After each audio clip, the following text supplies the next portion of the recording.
Hello everyone. Today's lecture will cover the ways in which the Second World War ended Europe's position as the most powerful continent in the world, as well as ending the myth of European supremacy.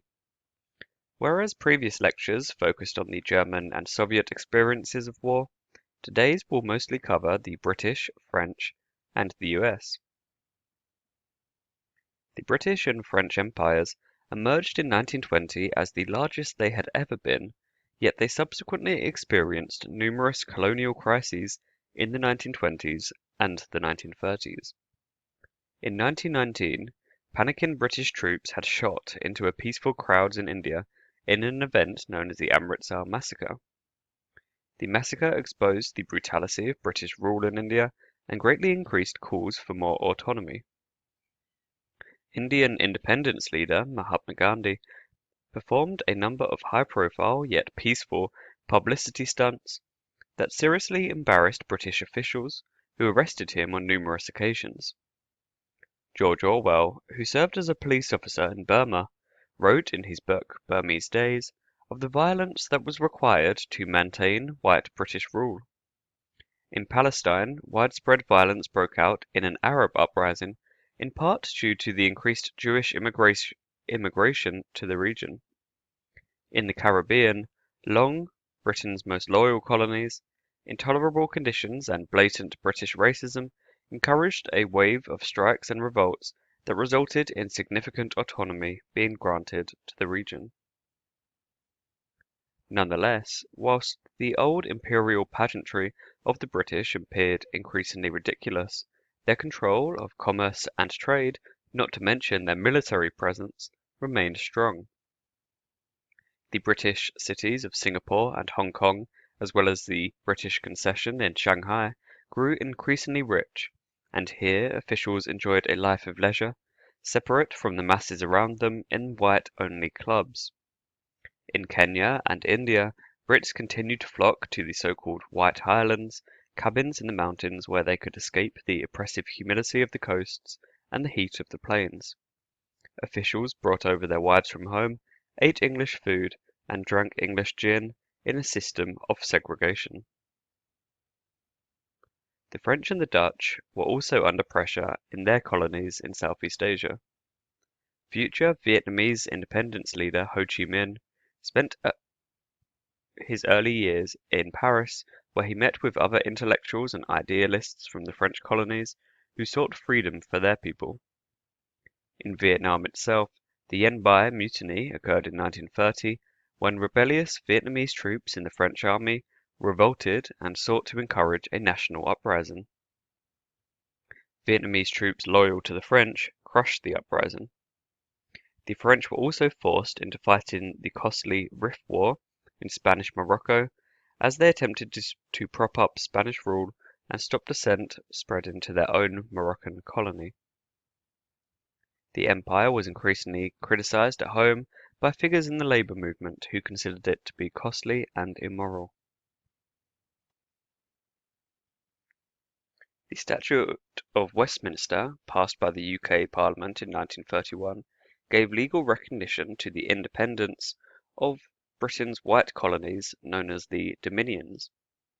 The Parliament in Canada, South Africa, and Ireland swiftly passed the statute through their own parliaments. Australia adopted it in 1942 and New Zealand after the war in 1947. So the statute recognised the right of each of these dominions to control their own domestic and their own foreign affairs, to establish their own diplomatic corps, and to be represented at the League of Nations. It also stated that no laws made by Parliament in the UK extended to any of the Dominion countries. Mostly, the statute functioned because all parts of the empire, which was soon to become the Commonwealth, agreed to make it work, rather than because of any binding agreements. India, however, was not included. Growing Indian independence had led to the increased power of the Indian National Congress, a political party led by Jawaharlal Nehru. Nehru had been pushing for full independence for India as soon as this was possible.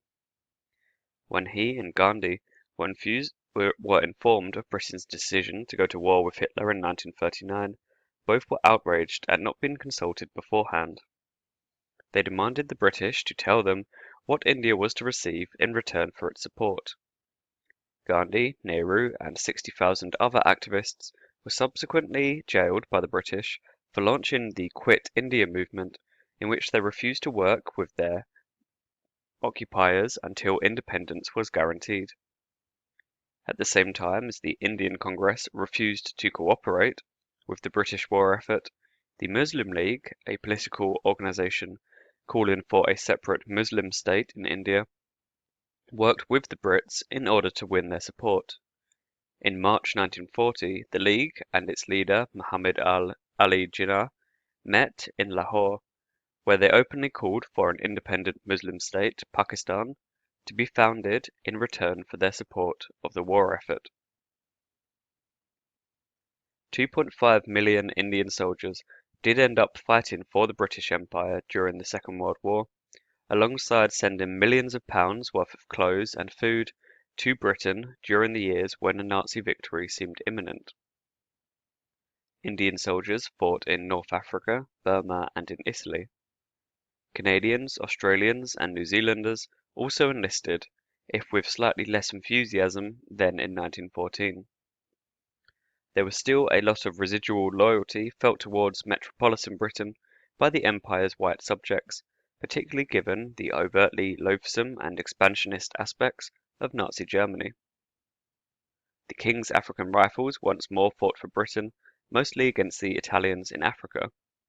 During their service, many African privates gained an education for the very first time, which they would subsequently take back to their communities at the war's close. Meanwhile, the pilots in the Royal Air Force during the Battle of Britain came from Poland, Czechoslovakia, and even the United States, which was neutral at the time. The French once more made extensive use of West African troops during the first years of the war. After the fall of France, thousands of Senegalese soldiers in the French army were massacred by racist German forces seeking revenge for the occupation of parts of Germany by black troops in the 1920s. Following France's surrender and the establishment of the Vichy regime, different parts of the French Empire declared for either Vichy or the Free French government of General Charles de Gaulle that had been established in London and took the side of the Allies.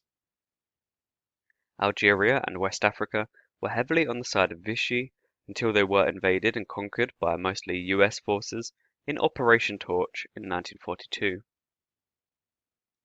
The Japanese, meanwhile, demanded that the French in Vietnam, Cambodia, and Laos turn over control to them, which they did from fear that without the Japanese to support them, the Vietnamese would rise up and overthrow French rule. The fall of France left Britain isolated in a European context, a position emphasised by the speeches of the new Prime Minister, Winston Churchill. The brave defence put up by the British and their allies of the British Isles was viewed with surprise in many quarters. For the first time in a long time, the British were no longer invading other people's countries, but were defending their own, and views about the UK began to shift. Nonetheless, the British were never truly alone, and always had their extensive empire to rely on for supplies and manpower. This was seen in North Africa, when Mussolini's forces invaded British-occupied Egypt as part of an offensive to capture the Suez Canal. A multicultural British Empire force of Brits, Australians, New Zealanders, Indians, and Africans counterattacked and obliterated the Italian army despite being outnumbered. The German general Rommel then took command of the Italian forces and combined them with his Afrika Korps, forcing the British back twice and almost defeating them. The Imperial forces came out victorious in the end, however, uniting with US troops and trapping the Germans and Italians in Tunisia.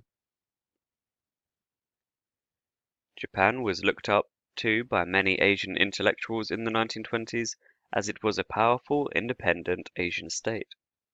Many Asians dreamt of a Japanese invasion of the European colonies, which would liberate them from foreign rule. The Japanese, however, had different motives, seeking their own colonies rich in resources in order to exploit them for the benefit of Japanese industry. Japan had annexed Korea in 1910, but found China harder to conquer. The Japanese army had been bogged down in China since 1937 in a brutal war of attrition. Hitler urged Japan to attack the Soviet Union, but instead, in December 1941, the Japanese launched an assault of the US at Pearl Harbor in Hawaii and at Clark Airfield in the Philippines. The Japanese then attacked Hong Kong, quickly conquering the British outpost. The greatest British disaster came in February 1942 at Singapore, where 80,000 Australian, British and Indian soldiers surrendered to an audacious Japanese attack after barely putting up a fight. The Japanese then attacked and conquered the Dutch East Indies and even threatened northern Australia. By mid-1942, Tokyo controlled an extensive Pacific empire. Instead of liberating the territories under their control, however, the Japanese brutally exploited them, extracting everything from the local people that they could. Prisoners of war were shot, starved, or worked to death, and thousands of women were abducted for the use of Japanese soldiers. It was clear that the Japanese had not come as liberators, but as conquerors. By the end of the war, people from Vietnam to Indonesia were willing to work with the Americans, if not quite the Europeans, to throw off the occupation of the hated Japanese forces. Before then, however, in the months when the Japanese advance seemed unstoppable, even India seemed under threat. The Japanese pushed the British and Indian forces in Burma north, with the fighting occurring in extremely inhospitable jungle conditions. The Japanese were aided by a group of volunteer Indian prisoners of war who had been reorganized into an army to take back their homeland from the British. The British, however, repulsed the Japanese attacks, stabilizing the front just miles away from the Indian border. Slowly, the British army in Burma adapted to jungle conditions, aided by detachments of Gurkhas, specialist jungle fighters from Nepal. Victory in Burma was important in showing that the Japanese were not invincible, as well as in opening supply lines to China, with US forces being instrumental in opening and operating the so-called Burma Road.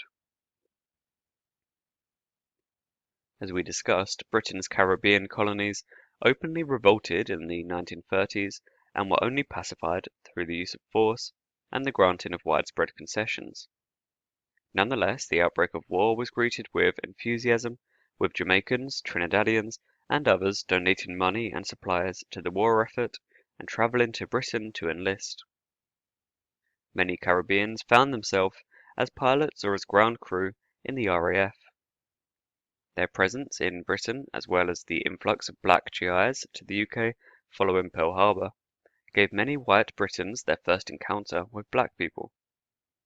Although racism was widespread, especially in terms of housing, there were also heartwarming stories of black soldiers spending their Christmases with white families and playing with white orphans. Many black soldiers saw just how poor white people could be in their visits to the British slums. The BBC radio show Caribbean Voices was run by journalist Una Marston and introduced the world of the Caribbean to British families listening in from home. Everywhere, the pillar of white supremacy that maintained empire appeared to be crumbling. US forces were uneasy, serving alongside the British imperialists.